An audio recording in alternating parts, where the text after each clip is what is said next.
আলহামদুলিল্লাহ আমার কার্ড চলে আসছে, রেসিডেন্ট কার্ড চিঠির মধ্যে করে সরাসরি আমার মেইল বক্সে দিয়ে গেছে। আমি এইমাত্র চিঠিটা পেলাম, আমি এখন বাসায় গিয়ে সেটা এখন খুলে ভালো করে দেখবো।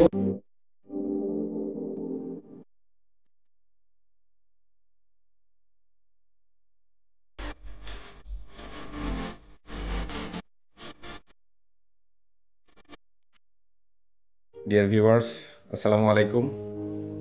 আজকে 1 জুলাই 2024।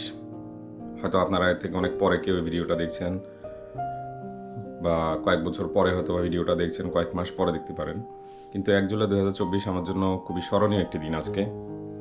কারণ আজকে আমি ইউরোপের নাগরিকত্ব লাভের জন্য যে পথ রয়েছে সেটি ধরে আগাচ্ছি। অর্থাৎ আজকে আমি যাচ্ছি বায়োমেট্রিক দেওয়ার জন্য, এখানে যেটিকে বলে ফিঙ্গার দেওয়ার জন্য যাচ্ছি। ঠিক গত বছর জুলাই 1 তারিখেই আমি বাংলাদেশ থেকে এসেছিলাম পর্তুগালে। প্রথমে আমি ফ্রান্স গিয়েছিলাম, ফ্রান্স থেকে পরে পর্তুগালে চলে এসেছিলাম 4 তারিখ। তারপরে এসে আমি যথারীতি এখানে লিগ্যাল এন্ট্রি করি, তারপরে বিভিন্ন ধরনের ডকুমেন্টস যেগুলো করা দরকার সেগুলো করেছিলাম। এরপরে আমি সেফ এন্ট্রি করেছিলাম সেপ্টেম্বর 2023-এ। তারপরে আমি কন্টিনিউ ট্যাক্স দিতে থাকি এবং যখন আমার 5টি ট্যাক্স কমপ্লিট হয়ে যায় তখন আমি একজন লয়ারের দ্বারস্থ হয়েছিলাম। লয়ারের নাম না হয় নাই বললাম, এখানে অনেক লয়ার রয়েছেন, তারা বেশ ভালোই কাজ করেন। তো যার মাধ্যমে আমি কাজ করেছি তিনি আমার কেসটি হ্যান্ডেল করে খুব সুন্দরভাবে 2 মাসের মধ্যে আমার কেস উইন করে দিয়েছিল কোর্ট থেকে, এবং সেই কেসের কপি দিয়ে তিনি আইমাতে অ্যাপ্লাই করে দিয়েছিলেন যাতে আমার বায়োমেট্রিক অ্যাডভান্স করে নিয়ে আসা হয়। এবং সে অনুযায়ী আমি ফেব্রুয়ারি মাসে ওনার সাথে কন্ট্যাক্ট করেছিলাম, মার্চ মাসে কেস ফাইল করেছিলাম, মেতে গিয়ে আমি উইন করেছি মে শেষের দিকে। এরপরে আইমা থেকে আমার ডেটের জন্য আমি অপেক্ষা করছিলাম। তো বেশ কিছুদিন পরে আমি মেলটি পেয়েছিলাম এবং তখন আমি 1 মাস পরে তারা আমাকে ডেট দিয়েছিল, অর্থাৎ আজকে 1 জুলাই। তো আমি যাচ্ছি, আমার সেন্টার পড়েছে পর্তুগাল লিসবনে, সাও সিপাস্তা, যে ওখানে আইমা অফিস রয়েছে, আমি সেখানে যাব। সাধারণত আমি আর্টিকেল নাম্বার 88.2-তেই করেছি, বাট আমি একটি কোম্পানি ওপেন করেছিলাম। তো যারা কোম্পানির মাধ্যমে অ্যাপ্লাই করে তাদেরকে ওই সেন্টারেই কল করা হয়। তো আজকে আমি যাচ্ছি সেখানে, আপনারা থাকুন আমার সাথে। এরপরে আমি আপনাদেরকে সবই শেয়ার করছি স্টেপ বাই স্টেপ। ভিউয়ার, আমাকে আইমা থেকে যে শিডিউল পাঠিয়েছিল সেটির সময় ছিল দুপুর 12টা। তো আমরা বাসা থেকে রওনা দিয়েছিলাম অলমোস্ট 10টার দিকে, 10টার কিছুক্ষণ আগে। আমরা প্রায় 11:30টার দিকে এখানে এসে পৌঁছে গেলাম। তারপরে যেহেতু আমি একজন লয়ারকে ঠিক করে রেখেছিলাম, লয়ার আমাকে বললো চলে আসতে আইমার গেটে। তো আমি এই যে আপনারা দেখতে পাচ্ছেন আমি চলে আসছি আইমার সাও সিপাস্তা যে সেন্টারটি এটি আসলে মূলত সাও সিপাস্তা বললেও এটি কিন্তু হচ্ছে, আমি মেট্রোতে এসেছিলাম রিভোলেরা থেকে এসে আমি পার্কেতে নেমেছিলাম, এবং পার্কেতে এসে আমি রাস্তা পার হয়ে এই বিল্ডিংয়ের ভেতর দিয়ে পাস হয়ে এই সাইডে চলে আসছি। খুবই শর্ট টাইমে এখান দিয়ে চলে আসছি। ভিউয়ার্স, আমি বের হলাম কিছুক্ষণ আগে। আল্লাহর রহমতে লয়ার আমার ফাইল যখন সে প্রথম দেখেছিল সে বলেছিল কোনো সমস্যা নেই, এবং আজকেও যখন এখানে আইমা অফিসাররা আমার ফাইলগুলো দেখলো তারা বললো এটা খুবই পারফেক্ট একটি ফাইল, যেহেতু আমার ফুল ট্যাক্স দেওয়া ছিল এবং আমি প্রায় 5টি ট্যাক্স দিয়ে অ্যাপ্লাই করার পরে আমি আজকে ডেট পর্যন্ত আসতে আসতে আমার অলরেডি 10টি ট্যাক্স দেওয়া হয়ে গিয়েছে। তো এবং ফুল ট্যাক্স, আপনাদের বিশেষ করে যারা অনেকে আছে ফুল ট্যাক্স পেমেন্ট করা হয়নি তাদের জন্য এটি প্রবলেম হতে পারে। তো এটি আপনাদেরকে জানিয়ে রাখি, যখনই আপনাদের আইমার ইন্টারভিউর সময় আসবে বা আইমাতে যখন বায়োমেট্রিকের জন্য আপনাদের কল দিবে, আপনারা কিন্তু খেয়াল রাখবেন যেন আপনাদের ফুল ট্যাক্স 6টি বা 12টি সব কমপ্লিট থাকে এবং কন্টিনিউয়াস থাকে। যদি কোনো ব্রেক থাকে তাহলে সেক্ষেত্রে তারা সেগুলো জিজ্ঞাসা করে। তো আমার ক্ষেত্রে যেটা হয়েছে, আমার কোনো সমস্যাই নেই, আমাকে কোনো কিছু জিজ্ঞাসাও করেনি। আমার লয়ার আমার ফাইলের সমস্ত কাগজপত্র দেখালো, তারপরে আমাকে তারা যখন বায়োমেট্রিক দেওয়ার সময় আসলো আমাকে ডাকলো, গিয়ে আমার ছবি তুললো এবং আমার ফিঙ্গারের যে প্রিন্ট নেওয়ার, যেটি এই পর্তুগালের ভাষায় বা ইউরোপে যেটি বলে যে এখানে ফিঙ্গার নেয়, সেই ফিঙ্গার আমার নিল আজকে। তো অলরেডি আমার সব ডান। এখন আমি ওয়েট করব, দেখি কবে আমার কার্ডটা পাই। তবে আমি লয়ারকে জিজ্ঞেস করলাম আমি কতদিনে পেতে পারি। সে বললো নর্মালি 30 দিন থেকে 60 দিনের মধ্যে বা 90 দিনের মধ্যে কার্ডটি আসে, বা কারো কারো ক্ষেত্রে 15 দিনের মধ্যেও আসে। তো আমি দেখি কত দিনের মধ্যে আসে। Okay viewers, thank you. Viewers, আজকে প্রায় 1 মাস 20 দিন হয়ে গেল। আজকে 19 অগস্ট। আমি প্রায় প্রতিদিনই চেক করেছি এবং প্রতিদিনই অপেক্ষায় আছি আমার টিআরসির কার্ডের। আজকে অনেক দিন হয়ে গেল। গত 16 তারিখে আমি ফোন দিয়েছিলাম আইমা অফিসে। তো সেখানে তাদের সাথে আমি কার্ডের স্ট্যাটাস জিজ্ঞাসা করেছিলাম।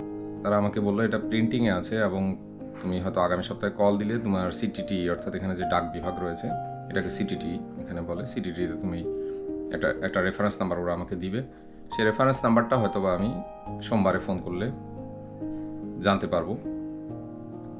আর আপনাদের যারা অলরেডি ফিঙ্গার হয়ে গেছে, মানে বায়োমেট্রিক যাদের হয়ে গেছে, তারা যদি আপনাদের 15-20 দিনের মধ্যে কার্ড না আসে, আপনারা ইচ্ছা করলে আইমাতে ফোন দিয়ে জানতে পারেন। সেক্ষেত্রে আমি আইমার ফোন নম্বরগুলো আপনাদেরকে যে স্ক্রিনে এখানে দিয়ে দিলাম।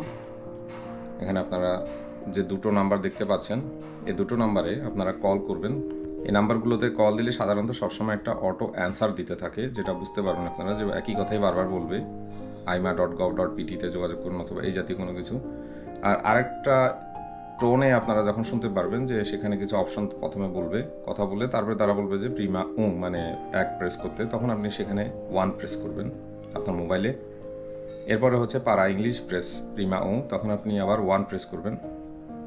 তারপরে হচ্ছে 2, অর্থাৎ 2তে হচ্ছে ইনফরমেশন, আপনি 2 প্রেস করবেন। এরপরে আবার 5টা অপশন বলবে, সেখানে 5 নাম্বার অপশনে আপনি 5-এ ক্লিক করবেন। তখন আপনাকে ওয়েটিংয়ে রাখবে। ওয়েটিংয়ে অনেকক্ষণ রাখবে, প্রায় 15-20 মিনিট, 25 মিনিট বা 30 মিনিট এরকম রাখবে। তো আপনি কিন্তু কল কেটে দেবেন না, আপনারা ওয়েট করতে হবে। তারপরে কিন্তু ঠিকই একজন ধরবে, ধরার পরে আপনার সাথে কথা বলবে এবং আপনাকে জিজ্ঞাসা করবে আপনি কি জানতে চাচ্ছেন। তখন আপনি বলবেন আপনি আপনার টিআরসি কার্ডের স্ট্যাটাস, আপনি ইংলিশে বলবেন I want to know the status of my TRC. তখন আইমা থেকে আপনার কাছে আপনার যে একটি পেপার দিয়েছিল আপনার ফিঙ্গার হওয়ার পরে, সেই এনআইপিসি নাম্বার আপনাকে জিজ্ঞাসা করবে। আপনি সেই নাম্বারটা বলে দিবেন।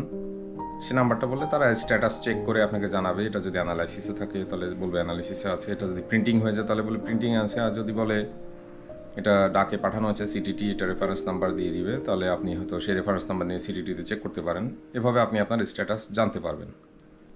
আমি ওয়েট করছি, দেখি আমার কার্ড কবে পাই, আপনাদের সাথে আমি শেয়ার করবো ইনশাল্লাহ।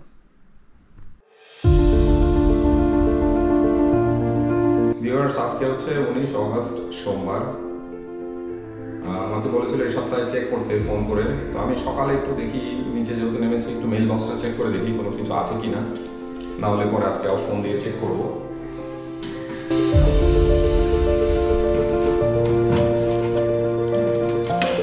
একটা চিঠি দেখা যাচ্ছে, দেখি কিসের চিঠি। ওয়াও, লোজা আইমা, ধরো ধরো দেখি, ভিতরে কার্ড মনে হচ্ছে। ওয়াও, দেখি তো।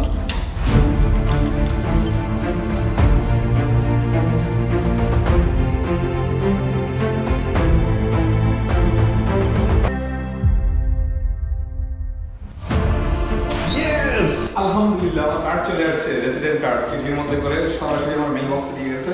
আমি এইমাত্র চিঠিটা পেলাম। আমি এখন বাসায় গিয়ে সেটা এখন খুলে ভালো করে দেখবো। খুব আনন্দ লাগছে, আজকে আমার রেসিডেন্ট কার্ড চলে আসছে।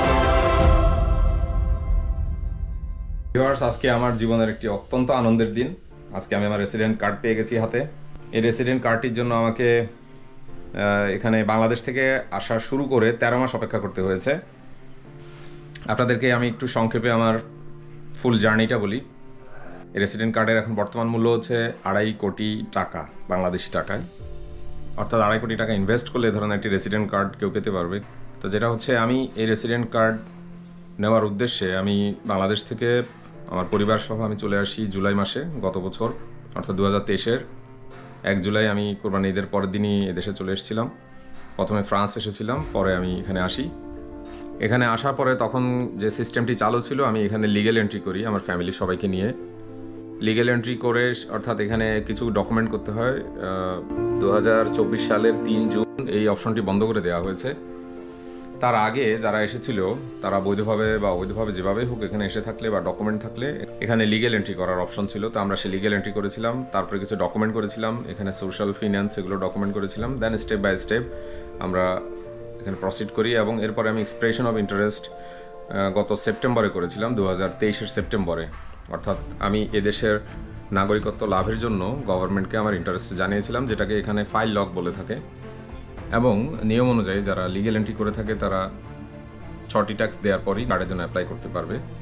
তো আমি 5টি ট্যাক্স দেওয়ার পরপরই আমি একজন লয়ারের শরণাপন্ন হয়েছিলাম। সে লয়ার আমাকে তা একটি কেসের মাধ্যমে আমার ডেট, অর্থাৎ সাধারণত আমি যদি ওয়েট করতাম নর্মাল মেলের জন্য, যেহেতু আইমাতে অনেক প্রায় 4 লক্ষ ফাইল পেন্ডিং ছিল তখন, তো সেগুলোর সিরিয়াল করে আসতে আমার অনেক সময় লাগার কথা, সেজন্য আমি আগেই লয়ার দিয়ে আমি ডেট নিয়েছিলাম। পরিশেষে একটা কথা বলতে চাই, বিদেশে আসলে আসাটা অনেকের কাছে আনন্দের মনে হতে পারে, বাট আমি আমার পার্সোনাল এক্সপিরিয়েন্স থেকে বলি, আমার সুখ কিন্তু আমার দেশেই, বিদেশে কিন্তু ওই সুখটা নেই। আপনি মানসিক যে প্রশান্তিটা আপনি দেশে পাবেন সেটা কিন্তু বিদেশে কখনোই পাবেন না।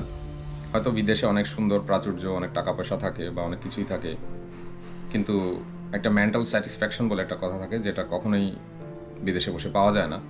যেসব জেনারেশন বাইরে জন্মগ্রহণ করে তাদের হিসাব আলাদা, কিন্তু আমরা যারা দেশে জন্মগ্রহণ করেছি, পরবর্তীতে বিদেশে সেটেল হওয়ার জন্য এসেছি, তাদের জন্য এটা মানিয়ে নেওয়াটা অনেক কষ্টকর।